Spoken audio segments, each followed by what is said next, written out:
ওই যে বাইকটা হচ্ছে খোলা দেখছিলেন, সেই বাইকটা এটা কমপ্লিট করা শেষ এবং গাড়ি আমি এটাকে স্টার্ট করে দেখাই, সাউন্ডও শোনাবো। বাইক চলছে 6120। হ্যালো বিস, আসসালামু আলাইকুম। লকডাউনের মধ্যে আসলে কাজকর্মভাবে করা যাচ্ছে না, কারণ ওপেন শাটার খুলে। তো টুকটাক কাজ করি, বেশি একটা কাজ করি না, বাট শাটার বন্ধ করে কাজ করতে হয়, কারণ পুলিশের ঝামেলা জানেনি। লকডাউনের মধ্যে এত পাবলিক নিয়ে কাজ করি না, রিল্যাক্স নিরিবিলি কাজ করতে চাই, কারণ একটা সবসময় এটা চিন্তা করি একটা বাইক আসলে ওইভাবে কেয়ার করে দেখতে হয়, কাজগুলো সব মিলে কাজগুলো করে দিতে হয়। একটা মানুষ অনেক দূর থেকে আসে, ভালো কিছু পাওয়ার জন্য আসে এবং ভালো স্যাটিসফাই হওয়ার জন্য আসে, যে না এখানে গেলে আমি পুরো বাইকটা নিয়ে একটা স্যাটিসফাই থাকতে পারবো, এই বিশ্বাস নিয়ে চলে আসে আমার কাছে। আমি চেষ্টা করি ওই কাজগুলো করে দেওয়ার জন্য, ইনশাআল্লাহ যতটুকু পারি চেষ্টা করি আমি কাজগুলো কমপ্লিটলি ফ্রেশ করে দেওয়ার জন্য। তো এইরকম এক ভাই আমাকে হঠাৎ করে ফোন দিয়ে বলে, এই বাইকটার কথাই বলি। তো বলতেছে ভাই আমার বাইক হঠাৎ করে সাউন্ড, আমি ট্যুরে গেছিলাম, হঠাৎ করে সাউন্ড দিতে হালকা একটু সাউন্ড আসলো, আসার পরে বন্ধ হয়ে গেল, আবার স্টার্ট করলাম, দেখি সাউন্ড বিকট সাউন্ড ইঞ্জিনের। তো সাউন্ডে তো দেখাতে পারবো না। তো এটা হচ্ছে ইয়ামাহা R15 ভার্সন 3 BS6 এই বাইকটা। তো লাস্টে এটা ট্র্যাকে করে আনার পর এটাকে বডি কিট খুললাম।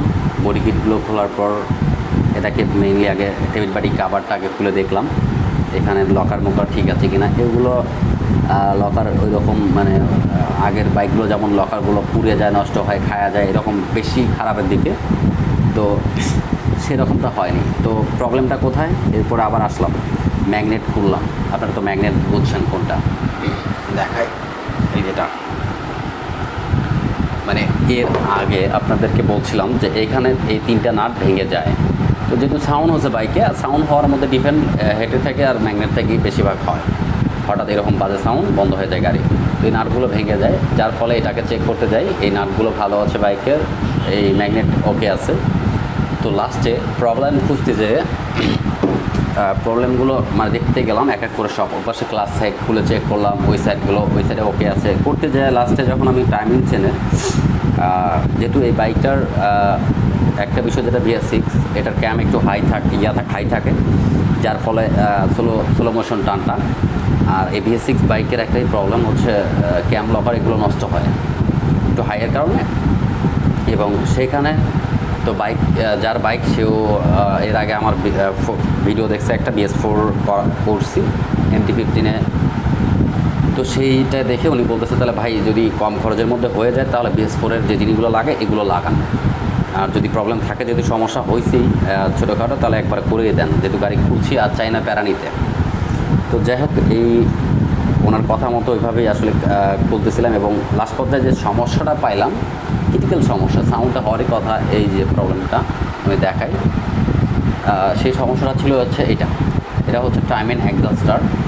এই অ্যাডজাস্টারের একটা স্প্রিং থাকে এখানে মাঝখানে, এই মাঝখানে একটা স্প্রিং থাকে। তো এই স্প্রিংয়ের এক মাথা আর এক মাথা ভেঙে যাওয়ার পরে এই অ্যাডজাস্টারের মাথাটা, এই মাথাটা হাই থাকে, চেনটা চাপ দিয়ে রাখে। তো সেটা স্প্রিংটা ভেঙে যাওয়ার পর সাথে সাথে এটা ভিতরে চলে যায়, চাপটা যখনই ভিতরে চলে যায় আর চেনটা তখনই টাইমিং রং হয়ে যায়। টাইমিং চেন যখন রং হয়ে যায় তখনই আর গাড়িটা স্টার্ট আর হবে না, কারণ টাইমিং রং হলে গাড়ি স্টার্ট হবে না, কারেন্ট সাপ্লাই ঠিক দেবে না এবং ভালভের কম্প্রেসার ঠিক আসবে না।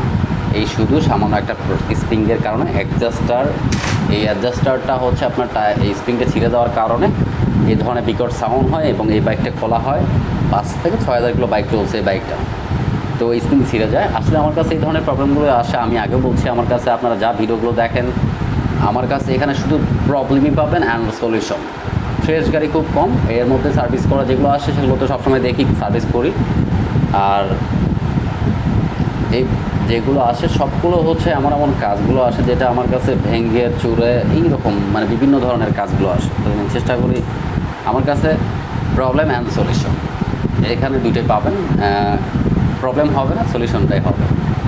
তো যাই হোক, যেহেতু টাইমিং অ্যাডজাস্টার একটা ইন্দোনেশিয়া, এবারকার ইন্দোনেশিয়াটা লাগাবো। এখান থেকে পাশে থেকে এটা মার্কেট থেকে কিনলাম, টাইমিং অ্যাডজাস্টারের দাম প্রায় অনেক টাকা দাম। তো যাই হোক, এটা নতুন, এখনও খোলা হয় না, ইনটেক আছে। তো আমি একটু দেখি, খুলেই দেখি। একবারে ইন্দোনেশিয়ার মানে প্যাকেট, এখানে রাবার টাবার সব কমপ্লিট দেওয়া আছে।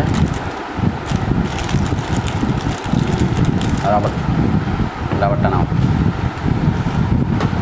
তো অ্যাডজাস্টারটা হচ্ছে